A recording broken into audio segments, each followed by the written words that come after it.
Oh my god. Oh, my landlord is cutting wood in his backyard right now, so if you hear that in the background, I apologize. Hopefully it's not too distracting. Hey there guys, welcome back to another episode of Subjectively Speaking.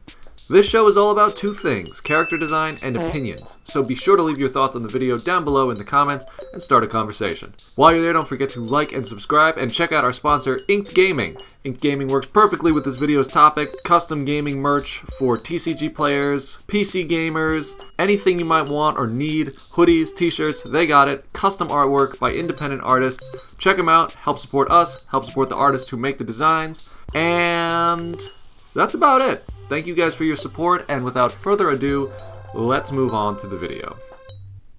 Okay, so a short while ago, Nick, Claire, and I made a YuGiOh video, and shockingly, you people want more. Oh shit, here we go again. I guess I'm not too surprised. I mean, YuGiOh is one of the coolest multimedia franchises out there, and as far as character design goes, there's a lot to talk about.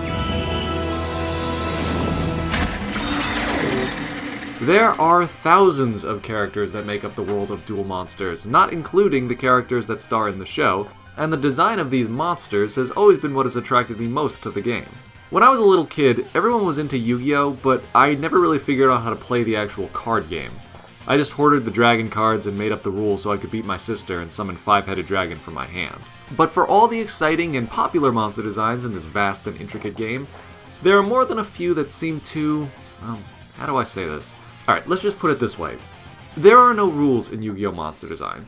There are a few consistent themes, sure, and a few conventions that monsters and archetype in the game tend to adhere to. You can see our other YuGiOh video for more information on that. But with all these monsters who play a unique role in the game, who can blame the artist for scratching the bottom of the proverbial barrel to come up with visuals to accompany such convoluted mechanics? Oh my god, what the f*** is that, bro? Perhaps I phrased that wrong. I'm not saying that any of these monsters are bad or poorly designed, though they may be. They're just weird. And one last thing before we get started. This list has nothing to do with the card effects, stats, or usefulness in duels. We're talking exclusively about design here. So, let's begin. Counting down the top 10 weirdest monster designs in YuGiOh. Let's do this! Number 10. Totally Awesome.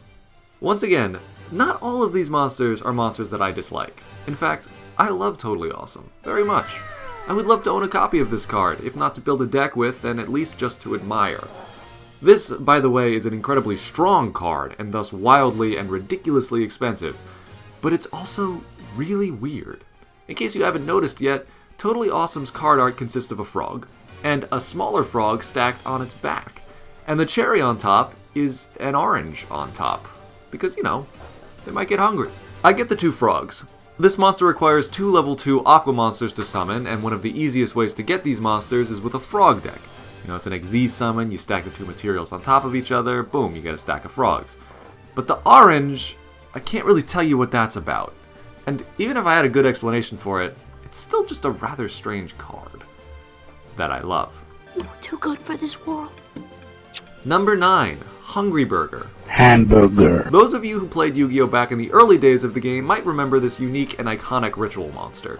It's one of the oldest of its kind, back in the day when ritual summoning was just a more convoluted way to get out a monster with less than mediocre attack and no additional effects. There are plenty of cards stranger, for sure. In fact, considering the breadth of character design that YuGiOh consists of, this monster seems somewhat tame. For me, the weirdest thing about this card is the correlation between its artwork and its monster type. If you remember from our last YuGiOh video, there are 25 monster types that make up the game, including Beast, Fiend, Spellcaster, and more, but for some reason, this is a warrior type? I've tried to find an explanation for this, and the best answer I could come up with is that there was just more support for warrior monsters at the time of this card's release, so they just gave it that type to help it become more useful? I don't know. This card is very strange. Number 8. Avatar of the Pot. I think everyone who is even slightly familiar with YuGiOh knows all too well the spell card Pot of Greed. Pot of greed! Pot of greed! Pot of greed! Pot of greed! I think my luck is beginning to change. But how many of you were familiar with its monster support card? That's right, why draw 2 cards when you can draw 3? I know why, because Pot of Greed is banned, and even though this card isn't, you still need Pot of Greed to activate its effect. But that's not why I have this card on my list. And it's not even because of this thing's body. Look at this. Look at this raging hulk of a man. I'm not sure what the over-sexualization of a male body looks like, but I hope to God it's not this. What are these? What are these? What is this? But again, that's not even the weirdest thing about this card. No, the weirdest thing about this card is its fucking stripper thong. Yes, my friends, Western censorship has once again denied us the sexual indulgence that Japan is always willing to provide. In its original artwork, Avatar of the Pot had a G-string and a tight package to round out its heavenly physique. I actually own a copy of this card, but I wish I could get my hands on that original artwork, if you know what I'm saying. Number 7, Mistar Boy. So the first time I actually saw this card in person, it was sitting alone on a shelf in Target.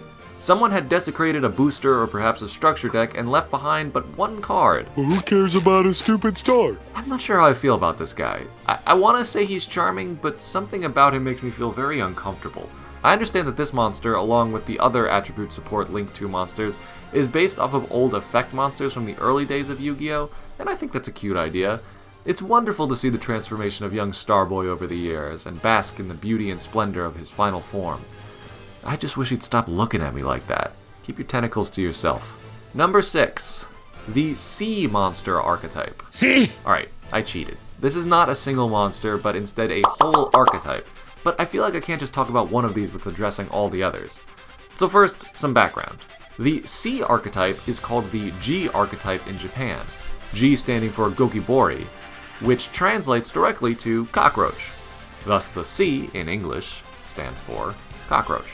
And the cockroaches in this archetype are stylishly represented by two glowing eyes peering from under a cloak of black shadow, except in this card, where the cockroach is ripped, and a man, and a mech. And these monsters are actually really funny. They convey the terror of finding an unwanted pest creeping through your living space so accurately and with such hyperbole that it's only fitting that their effects are as annoying and unwanted as the bugs themselves. I also really appreciate them making a normal monster with 2000 attack to accompany this archetype. This Power Ranger looking dude.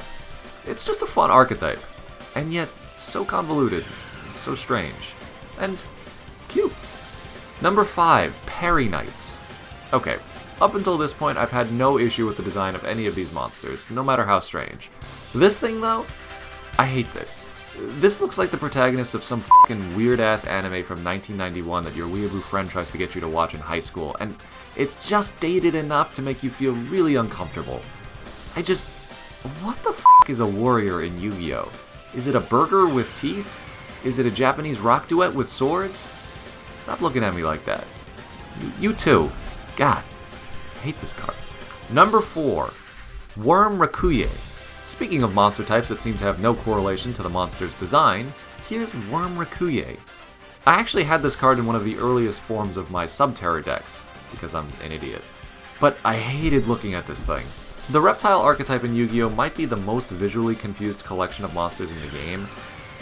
There are plenty that are just as weird, or maybe even weirder than Rakuyo, but I just had to give this spot to it purely because I'm just so familiar with it. It's like Grimace's horrible purple shit given life by some ungodly force, and now it's breaking free from its terrestrial prison that it's been bound to. Why is it a reptile? Something must have gotten lost in translation. Number 3, Morinfen. That thing, it scares me. Yeah, the early days of Yu-Gi-Oh! Were a fucking barren wasteland of last-minute ideas. There are so many freaking weird normal monsters from back in the day, but I've had this card in particular since before I understood how the game even worked, and I still don't know what the fuck is going on with this thing. It's got like a shark head, kind of, and then lungs coming out of its shoulders, or head? Are these lungs? Are they weapons? And then it's got this like bionicle chest piece with glowing gushers center, and to top it all off, a nice sundress, drifting back into its 1999 era computer-generated nausea space. And all of the information that we can get from its flavor text is, a strange fiend with long arms and razor-sharp talons. Okay, that's the feature we're gonna address? Can't tell me anything more about these things coming off of its head? Now here's the best part about this card. About 2 years ago, Konami released a poll in Japan to decide which monster would be featured on a new set of card sleeves to be officially released and sold. And guess which monster the people voted for? Shut up and take my money! I didn't even know about this before I added this guy to the list, but I guess this card has had an equally impressive effect on many other individuals as well as myself. Number 2, Invoked Elysium. I think that's how you pronounce that. Okay, we're reaching the realm of the abstract now. Morin Fen was definitely a strange monster, but I had a better sense of what the hell it was than I do this freaking thing. In our other video we talked about how the strongest monsters in most archetypes are usually humanoid in their design. But unfortunately, our theory has been completely refuted by Invoked Elysium, one of the boss monsters in the Invoked archetype. It's like a hallucination from an acid trip. At one moment you think you can interpret some recognizable features, but the next second, what you thought you saw has become something completely different, and now you don't know what you're looking at. You're just scared. It's got like bug wings here, and what I thought was the neck of a long dragon, but then where's its head? And it starts back from this biodome. Is that what that is? It's spiraling back down to Earth. Earth? What is it doing? What does it want? And to make it even more confusing, this card is a secret rare, which means that its printed copy is covered with an incredibly overstimulating layered foil. So actually holding this card in real life makes it even harder to tell what the hell this thing is. Oddly enough, I actually really like it. There's something about a really ambiguous design that appeals to me a lot, and the artwork is much to my taste as well. I don't know, it's very weird. And the number 1 spot on this list, well, here's the thing, I can't decide. There are so many strange Yu-Gi-Oh monsters that I can't really pick one that's weirder than all the others. I need some help, guys. Let me know in the comments what you think the weirdest Yu-Gi-Oh monster design is, and tell me why you think so. I love hearing stories about old cards that stick with people from back when they were kids. Games like Yu-Gi-Oh tend to have that kind of impact on people. So let me know which freaky beast has captivated you, and be sure to include whether or not you like the design. Cause that's what's cool about these cards. Their weirdness is also what makes them so unique and iconic. There are so many existing design conventions out there that are overused and can really feel boring sometimes. Breaking these conventions in pretty much every way often results in something really cool. So let these monsters and their weirdness serve as an inspiration for you as an artist or a consumer of art. Beauty is in the eye of the beholder, and weirdness is subjective. Thank you guys for watching. Thank you guys so much for supporting our channel. We really appreciate it. Please don't forget to like, comment, and subscribe. And be sure to check out our sponsor, Ink Gaming. We upload new videos every Thursday and Sunday. I think that's pretty much it, guys. We'll be seeing you next week in our next video. いやー、それにしてもあんずちゃん、しばらく見んうちに大きくなって、特に胸じゃ、いよいよ8時風の大台ってとこがある。